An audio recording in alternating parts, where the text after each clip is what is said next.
Welcome to cosmic astromancies and channel guys. Hope you all doing fine. आशा करती हूँ आप सभी स्वस्थ एवं प्रसन्न होंगे। तो चलिए निकालेंगे आज की current energies and immediate actions. As usual I will be drawing 6 cards.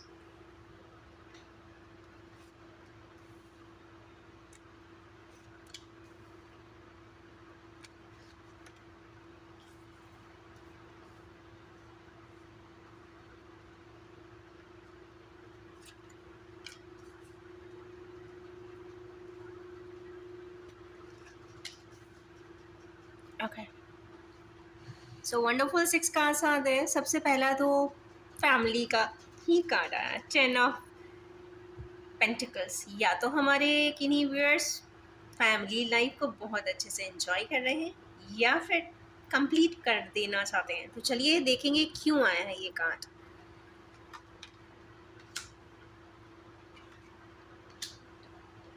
Okay, हमारे किन्हीं व्यूअर्स चाहते हैं कि उनका कोई सपना होगा, ड्रीम होगा, जिसमें उनकी फैमिली कंप्लीट हो, सभी लोग हों, फ्रेंड्स हों, रिलेटिव्स हों, पेरेंट्स हों, बच्चे हों, काउंटर पार्ट हो, और जो भी हो वो क्लोजली एंड लविंगली निटेड।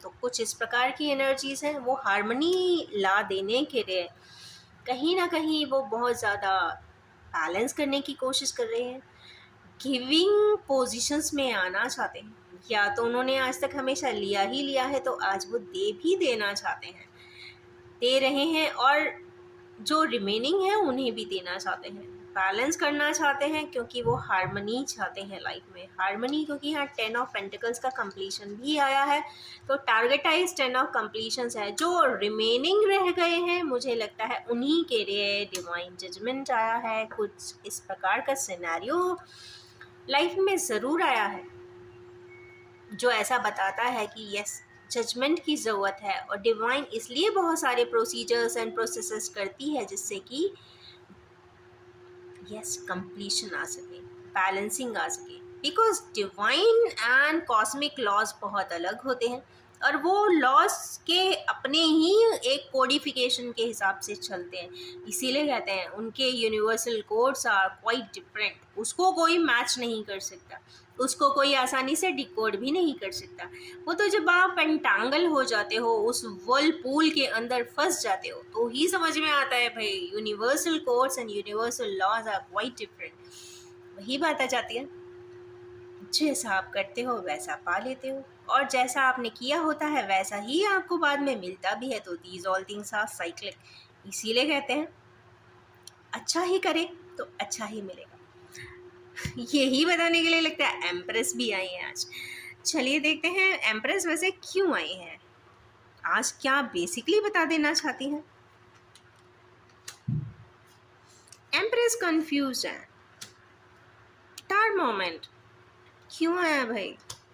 रैंस के लिए आया। ओके ओके, तो एम्प्रेस एक या तो एक दो कंडीशंस अप्लाई हो रही है, या तो वो एम्प्रेस के लिए ही ये कार्ड आया है बताने के लिए कि importance of empress is empress. Because empress एक ऐसी नर्चरिंग कार्ड है, ऐसा नर्चरिंग पर्सन है, एक ऐसा सेंट्रलाइज पर्सन है या सेंटर मेंटेनिंग पर्सन है जो बहुत गिविंग है, अफेक्शनेट है, ट्रस्टवर्दी है, लॉयल है, सेंटर ऑफ अट्रैक्शन है। मीन्स सभी के साथ जेलअप अच्छे से हो जाता है, और वो खुद भी एंजॉय करता है, और आसपास के अपने एनवायरनमेंट को भी बहुत इंटैक्टली हारमोनियसली बैलेंस करता है। जुपिटर की एनर्जीज आती हैं, तो मीन्स जो भी है वो जुपिटरेनियन है, और यस कहीं ना कहीं एबंडेंस है, प्रॉस्पेरिटी है। ये चीज़ या ये वाला फैक्टर कहीं ना कहीं हमारे किन्हीं व्यूअर्स के यहाँ मिसिंग होगा, तो उसी के लिए है यहाँ पे कन्फ्यूजन का कार्ड, डिसीजन मेकिंग का कार्ड। तो सबसे बड़ा हिंड्रेंस जो डिसीजन मेकिंग में बन रहा है वो इमोशंस बन रहा है, या फिर उनके अपने मदर ही हो सकती हैं, या फिर किसी प्रकार का इमोशनल हिंड्रेंस हो सकता है, या ऐसा हो सकता है कि वो किसी एक को दुखी करके दूसरे को सुखी नहीं करना चाहते हैं, और वो चाहते हैं हमारे व्यूअर्स की दोनों ही जगह पर एक बैलेंस बन जाए, दोनों ही खुश हो जाएं, न्यूट्रलाइज हो जाएं। अगर किसी तरीके से फ्रिक्शन भी है तो वो भी ख़त्म हो जाए। Because life is all about adjustments and compromises. कहीं ना कहीं अगर सामने वाला आपको बहुत पसंद करता है तो भाई आप एडजस्ट कर लीजिए, और अगर आप सामने वाले को बहुत पसंद करते हैं तो उनके लिए कॉम्प्रोमाइज़ कर लीजिए। तो तो यहाँ पे एक रूल अच्छा अप्लाई हो जाएगा कि आधे लोगों के लिए आप एडजस्ट कर लीजिए और आधों के लिए आप कॉम्प्रोमाइज़ कर लीजिए, तो life will be easily settled. तो सेटलमेंट हो सकता है, किस प्रकार का सेटलमेंट? तो टार लाइफ कंडीशंस का, एक ऐसी कंडीशन जो कई समय से या तो चल रही है, एग्जिस्ट कर रही है, या अचानक आई है, जिसमें पूरी जिंदगी या पूरा ही लाइफ का बैलेंस उथल पुथल हो गया, डिस्ट्रॉय हुआ है, पेरिश हुआ है, थंडरिंग इफेक्ट के साथ हुआ है। तो ये तो कंफर्म है कि जो हुआ है वो अच्छा तो नहीं हुआ है, बट यस उसको बैलेंस कर सकते हैं। अब कैसे कर सकते हैं? तो यहीं पे आ गई है एस ऑफ वांड्स की एनर्जी, बहुत हाइपर पार्ट की एनर्जी है, अंदर से ही कोई कॉन्शियस एनर्जी सिस्टम बैलेंसिंग है या फिर सिस्टम इनिशिएशन है, जो एनर्जीज आगे जूम अप करके आना चाहती हैं, और एक अंदर से ही एक ड्राइव वे बन रही है या फिर ड्राइव है कि अब मुझे ऐसा करना है, मुझे आगे बढ़ना है, मुझे ये बैलेंस करना है, मुझे ये टार मोमेंट भी ख़त्म करना। क्योंकि टार मोमेंट जब आता है ना, तो किसी एक पर्सन को नहीं, वो सिस्टम में इन्वॉल्व सभी लोगों को हैम्पर कर देता है, डिस्ट्रॉय कर देता है, पेरिश कर देता है। कोई भी उसमें प्रॉब्लम क्रिएट किया हो, कोई भी इंसान किसी भी प्रकार से उस नेटिंग में आता हो, यहाँ पे जो दो मेजर पर्सन्स, जनरली कोई भी प्रोसेस होगा तो दो पर्सन ज़रूर मेनली इन्वॉल्व होंगे। तो कहते हैं ना कि जब वो मेस हो जाता है अच्छे से, तो सभी लोग, तो बाकी जो काउंसलिंग कमेटी होती है वो तो हट जाती है, तो बचते सिर्फ दो पर्सन्स हैं। तो यस, उनमें से ही कोई पर्सन यहाँ पे इनिशिएटिव लेता हुआ दिखाई दे रहा है, और यस बैलेंस कर देना चाहिए। यस, क्या कर देना चाहिए? तो आधे लोगों के लिए एडजस्टमेंट कर दीजिए, आधे लोगों के लिए कॉम्प्रोमाइज़ कर दीजिए। तो life is all about adjustment and compromises. Next card आया है भाई पेज ऑफ पेंटिकल्स का। तो पेज ऑफ पेंटिकल्स क्यों आए हैं, चलिए देखते हैं। अरे वाह, सन की एनर्जी आ जाती तो I become very happy, because I know that बहुत पावरफुल कार्ड है। ये कल भी आया था, मुझे लगता है ये ट्रिपलेट्स इसमें बहुत मेजर रोल, इसमें एक चीज़ मुझे जो दिख रही है वो 3 जनरेशन की बात दिख रही है। कहीं ना कहीं हमारे केनेवियर्स का 3 जनरेशन मेंटेन होता हुआ दिख रहा है। ग्रैंड पेरेंट्स हो सकते हैं, तो ऐसा नहीं है कि ग्रैंड पेरेंट्स का डायरेक्टली या इनडायरेक्टली इन्वॉल्वमेंट है, बट कहीं ना कहीं हर ग्रैंड पेरेंट्स का ये एक अंदर से आत्मा होती है कि भाई मैं जिस घर को बना रहा हूँ, इतने मेहनत से मैंने बनाया है, इतनी मेहनत किया है, वो मेरा बेटा या बेटी भी उसे अच्छे से कैरी फॉरवर्ड करे, और उसके भी बच्चे उसी तरीके से उस आधारशिला को मानते हुए आगे की तरफ प्रोग्रेस करें। मतलब कोई भी पेरेंट्स या कोई भी ग्रैंड पेरेंट्स नहीं चाहेंगे कि उनकी फाउंडेशंस कोई भी हिलाए, वो उसे इंटैक्ट करने वाला पर्सन ही चाहते हैं। वो चाहते हैं कि उनके चिल्ड्रन में भी वो बेसिक एट्रीब्यूट्स आए, जिससे कि वो एक कहते हैं ना कंस्ट्रक्टिव मोड के पर्सन्स हों, कंस्ट्रक्शंस करें, मतलब चीज़ों को कंस्ट्रक्टिवली परस्यू करें आगे, और कोई भी डिस्ट्रक्शन आने ना दें। तो सन की वाइटल एनर्जी आई है। ऐसे किनीवियर्स को जो चेन लाइक कंडीशंस में फंसे हुए हैं, उन्हें नहीं समझ में आ रहा है, तो चैरियट कंफर्म बता रहा है कि उनका ही कुछ एक्सपीरियंस अब ऐसा हुआ है कि नहीं, अब मुझे करना ही है, मुझे ये समय आ ही गया है कि कर ही देना है। क्योंकि चैरियट एक बहुत ज़्यादा एक्सपीरियंसेस को भी बताता है, सडन मूवमेंट को भी बताता है, और क्वांटिनस स्पेस को भी बताता है। कहीं ना कहीं जो भी है वो काफ़ी एक्सपीरियंस्ड वे में है। चैरियट है, ऑफ कोर्स विक्ट्री की बात करता है, क्योंकि और हाँ जो भी है वो काफ़ी जोनर बहुत डिफरेंट है दोनों के, क्योंकि ईस्ट एंड वेस्ट तरीके के आए हैं। तो हो सकता है एक का माइंडसेट बिल्कुल वेस्टर्न हो और एक का माइंडसेट एकदम ईस्टर्न हो। बात इसकी नहीं है, हमेशा जब टू डिस्टिंक्ट पोल्स की बात जब भी होगी, तो जो उनकी इक्वेटिंग लाइन होगी वो काफ़ी फुल ऑफ वाइब्रेशंस होती है, क्योंकि उसमें दोनों ही पोल्स के वाइब्रेशंस होंगे। अच्छा, इसमें एक चीज़ और मुझे जो क्लिक कर रही है या फिर कहते हैं चैनल हो रही है, वो है पोलराइजेशन। इसमें ऐसा हो सकता है कि हमारे किन्हीं व्यूअर्स पोलराइज भी हो सकते हैं, या तो मूड स्विंग्स कह सकते हैं। कहते हैं बहुत मेजर मूड स्विंग्स होंगे। एक समय तो ऐसा बोलेंगे मैं अभी ही जा रहा हूँ करने के लिए, और फिर दूसरे आधा घंटे बाद बोलते हैं मैं कल चला जाऊँ क्या। तो कहने की बात यह है कि मतलब इतना स्ट्रांगली इंटेंसिटी के साथ यहाँ पे मूड स्विंग्स भी दिखाई दे रहे हैं। तो पोलराइजेशन की इश्यूज हो सकती है, या फिर ये भी हो सकता है कि उनकी पर्सनालिटी ट्रेट में भी पोलराइजेशन आ गया हो। पोलर डिसऑर्डर्स भी बोल सकते हैं, पोलराइज्ड वन। तो ये भी एकदम चैनल हुआ है, तो हमारे व्यूअर्स देख सकते हैं।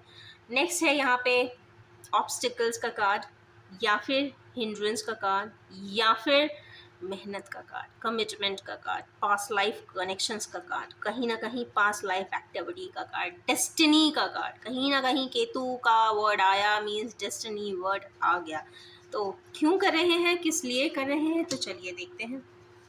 कोई लव रिलेटेड मैटर है गाइस, और हमारे किन्हीं व्यूअर्स जहाँ पे कभी विड्रॉ करके आए थे, वहाँ पे जिनको भी वो पलट के बार बार देख रहे हैं, उनकी स्थितियों को देख रहे हैं, जिनको छोड़ कर आए थे, अबैंडन करके आए थे, रिजेक्ट किया होगा शायद, उन्हीं को देख रहे हैं।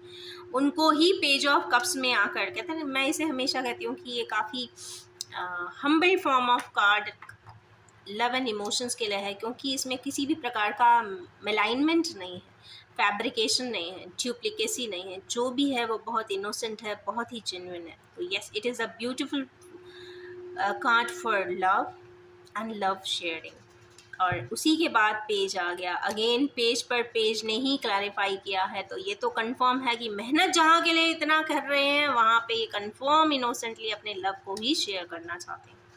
अगेन नाइट ऑफ कप्स भी आया, क्या बात है, आज बड़ी चाइल्ड लाइक एनर्जीज हैं हमारे व्यूअर्स की।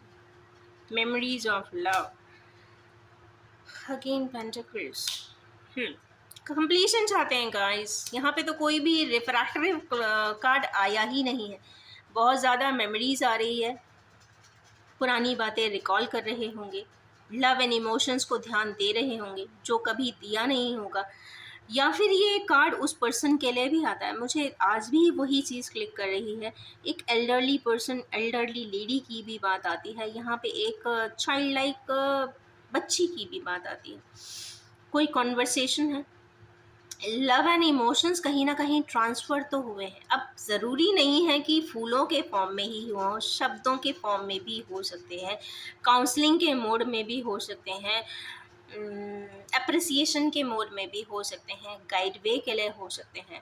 पर हाँ, डांटते हुए तो नहीं समझ में आ रहे मुझे, इमोशनली हैप्पीली कुछ गिविंग फॉर्म में ज़रूर है।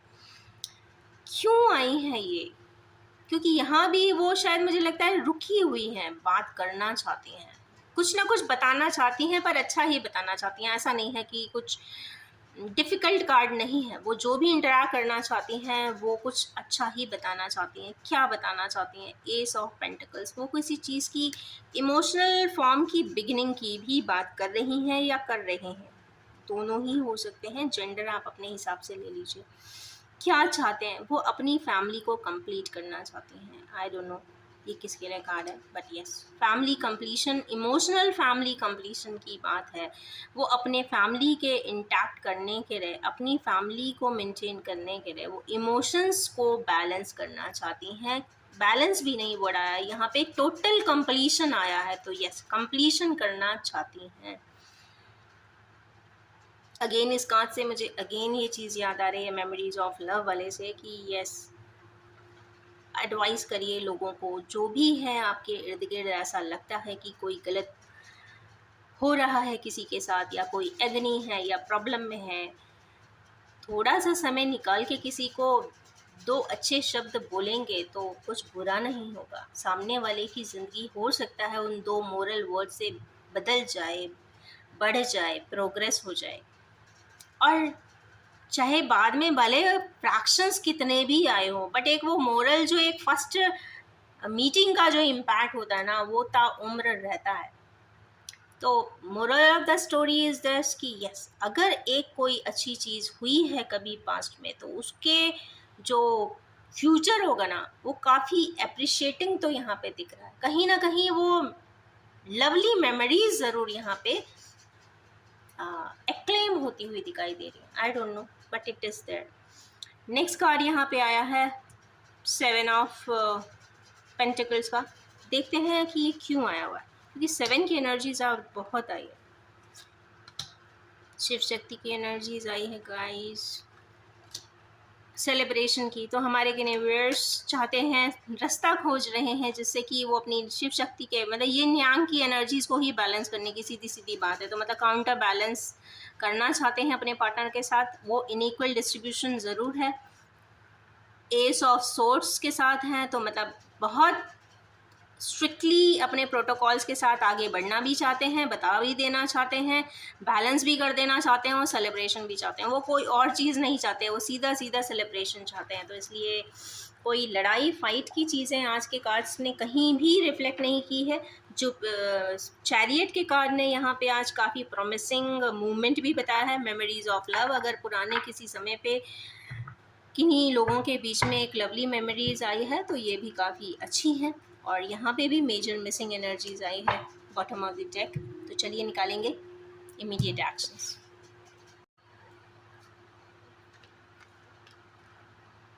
I'm drawing the cards, then I will interpret it. क्या बात है, आज 7 की एनर्जीज तो बहुत है।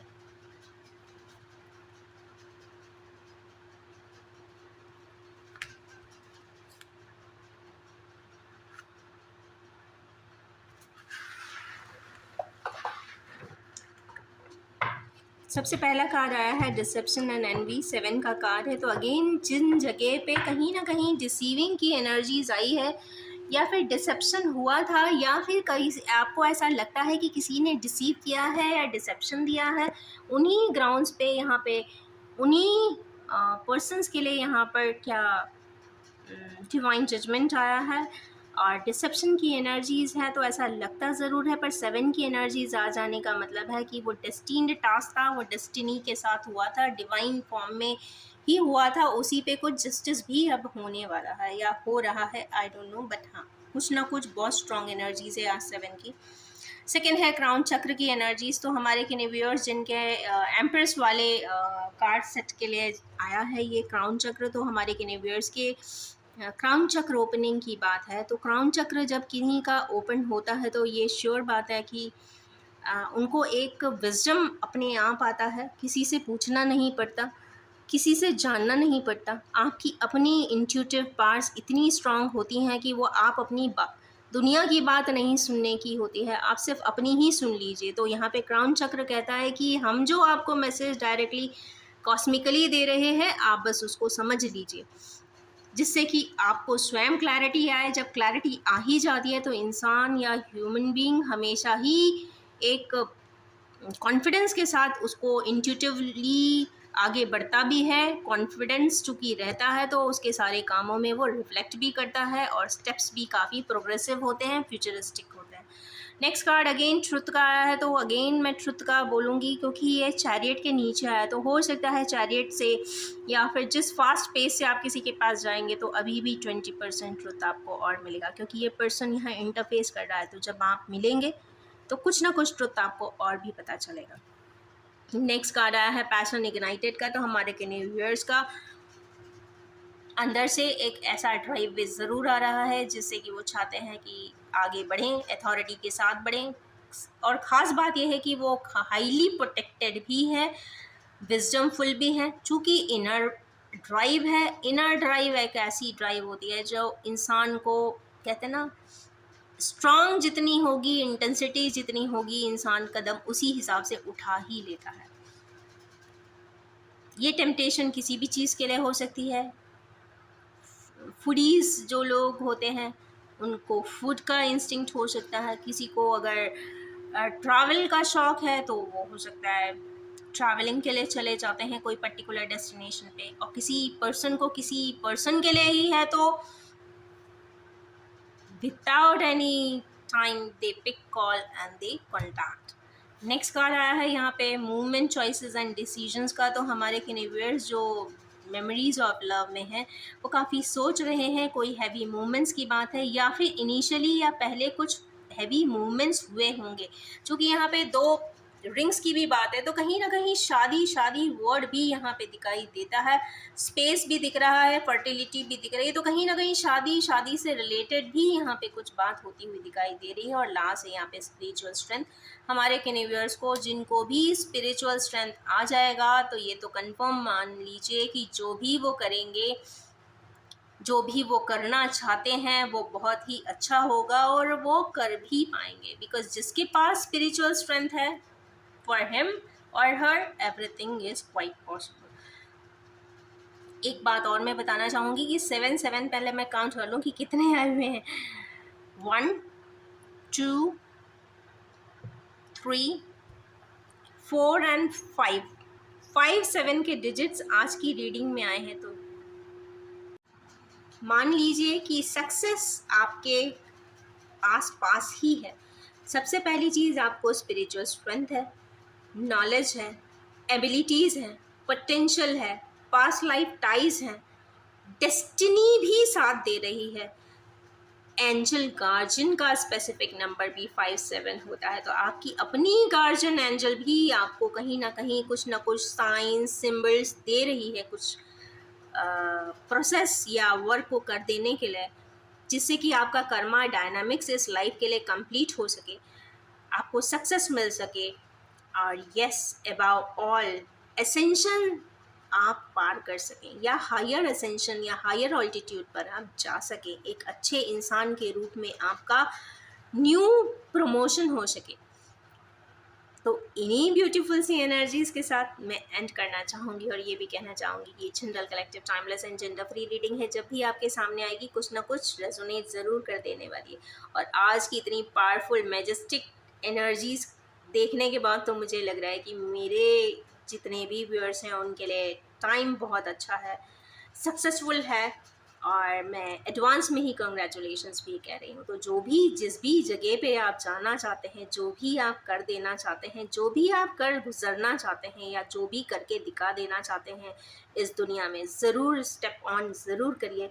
कोई ना कोई रास्ता आगे, कहते हैं ना, बहुत रेडिएंट रास्ता ज़रूर दिखने वाला है जिस पे आप चलेंगे, बढ़ेंगे और प्रोग्रेशन पाएंगे।